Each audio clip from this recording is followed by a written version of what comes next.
तो नमस्कार दोस्तों, पॉलिटेक्निक स्टडी सेंटर में आपका फिर से एक बार स्वागत है। तो आज हम ग्रेविटेशन के न्यूमेरिकल्स करने जा रहे हैं। तो हम देख लेते हैं पिछली बार हमने क्या क्या पढ़ लिया था। पिछली बार हमने और ओवरव्यू की बात करें तो प्लैनेट क्या होते हैं, केपलर लॉ पे हमने एंड करा था। तो यहाँ से हम स्टार्ट करेंगे। क्या लिखा है यहाँ पर, पढ़ लेते हैं एक बार। If we denote the escape velocity and we not denote the orbital velocity of a satellite moving around the planet then तो इसका आंसर बेसिकली सिंपल सा यही हो जाएगा कि V E equals to √2 VO, क्योंकि ये ही इसका एक √2 है। ये इसका आंसर सही हो जाएगा क्योंकि यही इसके बीच में एक रिलेशन होता है जो कि हमें पता होना चाहिए।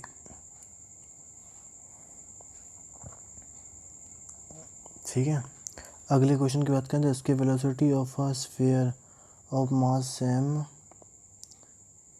The earth having mass m and radius r। देखो मास जो भी उस वेलोसिटी का उससे फ़र्क नहीं पड़ता है, चाहे वो जैसे यहाँ पे स्मॉल m दिया हो, इसकी वैल्यू चाहे 1 kg दी गई हो, चाहे 1 मेट्रिक टन दी गई हो, 1 टन, चाहे 1 × 10⁻24 kg भी तक दी गई हो, हमें उसके फ़र्क नहीं पड़ता, सबकी सेम होती है। सबकी सेम होती है और सबका वैल्यू बेसिकली यही होता है √2g m अपॉन यहाँ पे क्या लिखो r।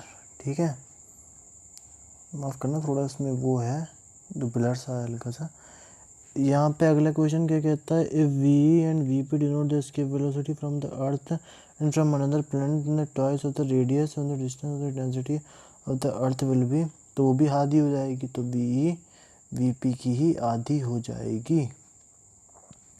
Is that clear? आगे क्या लिखा हुआ है उसको भी पढ़ लेते हैं। If the change in the velocity of if the change in the value of g at a height h above the surface of the earth is the same depth of x below it, then x and h will be smaller। तो basically x जो है वो उसका दुगना हो जाएगा ना, तो यहीं से इसका पता लग जाएगा। ये तो बहुत बिल्कुल कम दिमाग लगाने वाले हैं, इसमें कोई निकालने की ज़रूरत ही नहीं है ना। वो कैसे हो जाएगा दुगना, वैसे हो जाएगा क्योंकि VE क्या होता है √2g m अपॉन r। ठीक है, तो इसको अपॉन 2g अपॉन r और m की जगह 4/3 πr³ इंटू रो लिख सकते हैं कि नहीं लिख सकते। ठीक है, तो इसके बाद हम इसको क्या लिख देंगे, तो उसके बाद सारी चीज़ें कांस्टेंट हो जाएंगी, सिर्फ एक चीज़ बचेगी, v is proportional to r। तो VE upon VP equal to r upon 2r और ये 1/2। तो ये 1/2 रेशियो में बचेगा जो कि दुगना हो जाएगा, तो x इक्वल टू 2h बन जाएगा। ठीक है, सिंपल से ये तो समझ में आना चाहिए आपको। तो मैंने बिना सॉल्व करे आपको बता दिया था कि आंसर क्या होगा।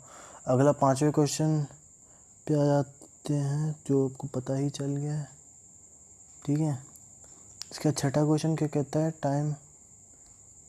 Time period of the revolution of a satellite around a planet is t and the period of evolution around the ground is 3 density is same density is. तो इससे हम ये निकालेंगे कि ग्रेविटेशनल सेंट्रीपिटल फोर्स क्या होता है m, सेंट्रीपिटल फोर्स क्या होता है m r ओमेगा² और g की ग्रेविटेशनल फोर्स कितना होता है g m upon r², capital R², वही सेम ही है दोनों। तो ओमेगा² कितना हो जाएगा यहाँ से g m upon r³ equals to g into 4/3 πr³ rho upon r³। तो r³ से r³ कैंसिल और बाकी सॉल्व करेंगे तो हमारे पास क्या आ जाएगा, हमारे पास सिर्फ आएगा g इंटू 4/3 π रो, और तो इसे सॉल्व करने पे अंडर रूट चढ़ जाएगा यहाँ पे पूरा ओमेगा की वैल्यू पे, ओमेगा की वैल्यू की वजह से, तो ये हो जाएगा।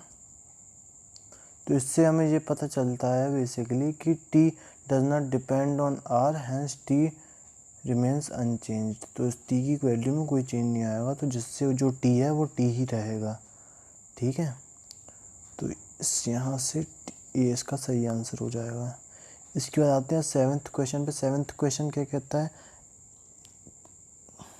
इन एन एक्सीडेंट, पेंसिल ले लेता हूँ, in an accident a car falls from into a valley and reaches a ground at 0.5 second. G की वैल्यू इतनी है, टाइम ड्यूरेशन इतना है, तब उनको क्या बताना है, फाइंड द एवरेज स्पीड। ठीक है, टाइम दिया गया 0.5 सेकंड, वी दिया गया 0, फाइनल वेलोसिटी 0 की, जब धप्प से करके ज़मीन में खटाएगी कार तो वो तो 0 ही हो जाएगा ना। और जी इक्व टू 9.8, ए को हम -9.8 ले लेंगे मीटर पर सेकंड स्क्वायर। ठीक है, यहाँ से हम निकालेंगे वैल्यू तो आ जाएगी V square equal to U square plus 2AH। V हमारा 0 है तो यू स्क्वायर बराबर 2AH आ जाएगा। जब इसको सॉल्व करेंगे तो √196 जो कि 14 के बराबर आ जाएगा। तो हमारा आंसर हो जाएगा 14 मीटर पर सेकंड, 14 मीटर पर सेकंड। लेकिन इसको जब हम दोबारा सॉल्व करेंगे, क्योंकि हम इनको टी की वैल्यू निकालने हैं, ये हमें यू की वैल्यू नहीं, हमें टी निकालने हैं, तो टी हो जाएगा हमारा कितना, टी हो जाएगा हमारा 14 माइनस 9.8 मीटर पर सेकंड स्क्वायर इंटू टी। तो टी बराबर 1.43, क्योंकि जे जब इस साइड जाएगा तो उसके अकॉर्डिंग इसको सॉल्व कर देंगे हम। या 11 ले लो या 14 ले लो। ठीक है, अगले क्वेश्चन पे आ जाते हैं। क्या बोलता है अगला क्वेश्चन, 8th क्वेश्चन हमसे कहता है, ये 8th क्वेश्चन ही हम सॉल्व कर रहा है बेसिकली यहाँ पे। इसके बाद आते हैं नेक्स्ट क्वेश्चन पे। 14 क्या कहता है, 14 हमसे कहता है the mass of the diameter of a planet have twice the value of the corresponding parameter of the earth, acceleration due to gravity will be. ठीक है, तो सेंट्रीपिटल फोर्स यहाँ से अगर जी की वैल्यू की बात करें तो जी की वैल्यू कितनी हो जाएगी, क्वेश्चन नंबर 9 में जी की वैल्यू GM/r² रहेगी। लेकिन जो नई वाली जी डैश आएगा उसमें जब उसका मान दोगुना हो गया तो GM/r² हो जाएगा, और जब निकालेंगे तो 9.8 का भी आधा ही हो जाएगा, जो कि हो जाएगा 4.9। तो हमारा आंसर रहेगा 4.9 मीटर पर सेकंड स्क्वायर। ठीक है, अगला क्वेश्चन क्या कहते हैं, imagine the light planet revolving around a very massive star in a circular orbit of radius r, then the ratio of the gravitational force of the planet and the star। ठीक है, इतनी चीज़ें दी गई हैं, आप पढ़ लीजिएगा, क्योंकि मैं तो कई बार लगा चुका हूँ तो पढ़ने की ज़रूरत नहीं पड़ती हर बार। ठीक है, तो यहाँ पे सेंट्रीपिटल फोर्स की बात करी गई है, तो सेंट्रीपिटल फोर्स की वजह से इसकी वैल्यू हो जाएगी mr²। इसको जब हम दूसरे टर्म्स में लिखेंगे तो इसको हम mr ओमेगा को हम 2π/t भी लिखते हैं, तो इसका स्क्वायर लिख देंगे। ठीक है, तो ये हो जाएगा 4π² mr/t²। ठीक है, उसके बाद हमको क्या गिवन दिया गया था यहाँ पर, काय की वैल्यू kr-5/2। ठीक है, तो उसके अकॉर्डिंग हमें पता चलेगा यहाँ पर जाके कि kr⁻5/2 बराबर 4π² mr/t²। तो यहाँ से t² बराबर r⁻7/2 आ जाएगा। बस ये पता करना था हमको। ठीक है, तो हमारा आंसर ये हो गया डी सही। इसके बाद if the earth stop rotating the value of g at equator will be. अगर अर्थ रोटेट करना बंद कर दे तो ओमेगा की वैल्यू 0 हो जाएगी। ठीक है, ओमेगा की वैल्यू 0 हो जाएगी। अगर ओमेगा की वैल्यू 0 हो गई तो जो हमारी एक चीज़ बढ़ रही थी वो घट जाएगी और हमारी वैल्यू इंक्रीज़ हो जाएगी। तो इक्वेटर पे इससे इंक्रीज़ होगी यहाँ से। ठीक है, आगे चीज़ें देखी जाएँ तो क्या लिखा गया है देख लेते हैं। अगला क्वेश्चन क्या कहता है, एक सेकेंड। अगला क्वेश्चन है यहाँ पर बता रहा है the weight of a body at the centre of the earth is. Centre of the अर्थ तो 0 ही आएगा ना वेट किसी भी का, क्योंकि वहाँ पे जी की भी तो वैल्यू 0 ही होती है ना। ऐसे सवाल हैं, देखिए आप कितने आसान से हैं, इसको तो हाल के हम सॉल्व करते हुए जा रहे हैं। तो आशा करता हूँ कि आपको भी दिक्कत नहीं आएगी इन सबको सॉल्व करने में। चलिए हम वापस आ चुके हैं अपने उस पर, तो क्वेश्चंस पे तो जान लेते हैं। अगला क्वेश्चन क्या कहता है, there is no atmosphere in the moon because. Moon पे कोई एटमॉस्फेयर क्यों नहीं होता है? तो यहाँ पर अपन को क्या क्या ऑप्शंस दिए गए हैं 14th क्वेश्चन में कि अर्थ इज क्लोजर, तो अर्थ के क्लोज होने से कोई फर्क नहीं पड़ता, रिवॉल्व अराउंड द सन से कोई फर्क नहीं पड़ता क्योंकि मास पे भी तो रिवॉल्व करता है, लेकिन वहाँ पर लाइट डिस्कवर करी गई है। तो get the light from the sun, इससे डिपेंड नहीं करता, लाइट मिलती है तो क्या लाइट से थोड़ा ना, लाइट तो हमें मिलती है।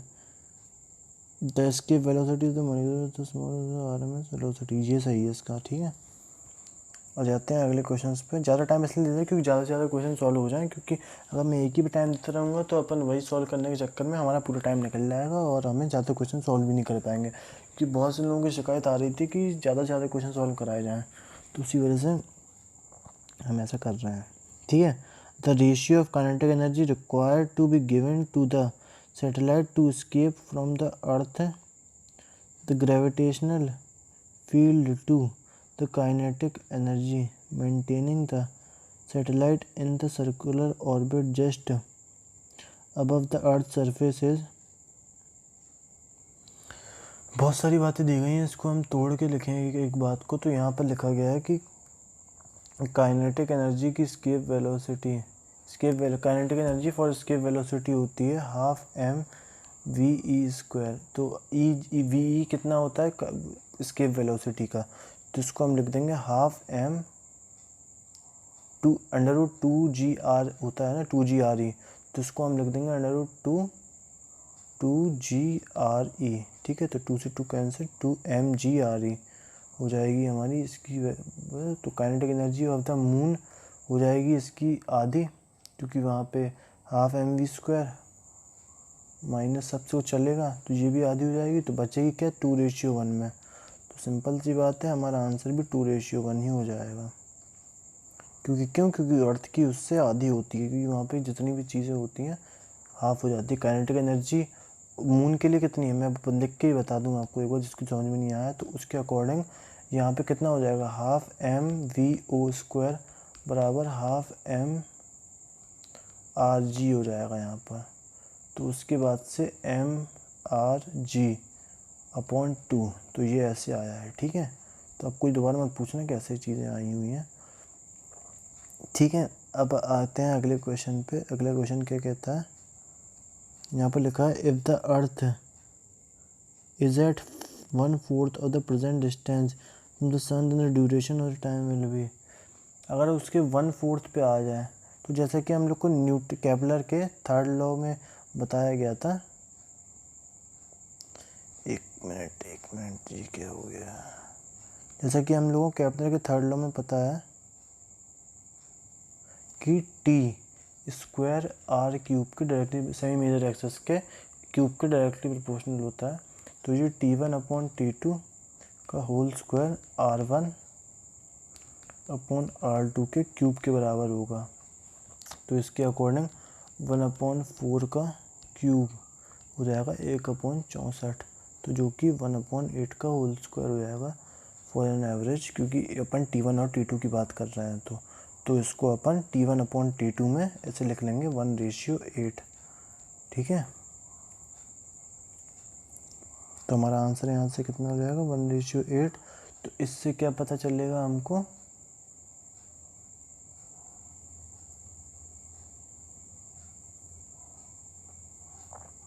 इससे हमको ये पता चलेगा कि जो 1/8 ऑफ द प्रेजेंट डे, यही तो पता चला ना हमको कि यहाँ पर 1/8 ऑफ द प्रेजेंट डे के बराबर हो गया, ठीक है। अब आते हैं अगले क्वेश्चन पर। 2 satellite A and B go from the ground planet P is circular orbit 4r and r respectively. If the speed of satellite is a 3v then the speed of satellite b will be। तो अपन को B satellite की speed basically पूछी गई है, तो इसके according हम निकालेंगे। v2 पूछा है, v कितने हो जाएगा, v हो जाएगा gm under root gm upon r, ठीक है। तो v1 अपॉन v2 कितना हो जाएगा, एक बेसिक निकाले तो r2 अपॉन r1। तो यहाँ पर 3v1 अपॉन v2 हो जाएगा 4r अपॉन 4r, तो ये 1/2 हो जाएगा। तो इसके according v1 equals to v2 upon 6। तो यहाँ से 17 की आंसर अपन को क्या मिलेगा, 17 का मिलेगा अपन को 6v, है ना। यही तो पता चला अपन को। तो चलिए ख़त्म करते हैं इस वीडियो को, अगले लेक्चर में देखेंगे अगला चैप्टर। तो आपको समझ में आया तो प्लीज़ इसको लाइक करें, शेयर करें, कमेंट करें और सब्सक्राइब करके बिना मत जाए चैनल को। मिलते हैं अगले वीडियो में नए टॉपिक के संग, अगली एक नई ऊर्जा उमंग के संग। तब तक के लिए गुड बाय, सत श्री अकाल, जय हिंद।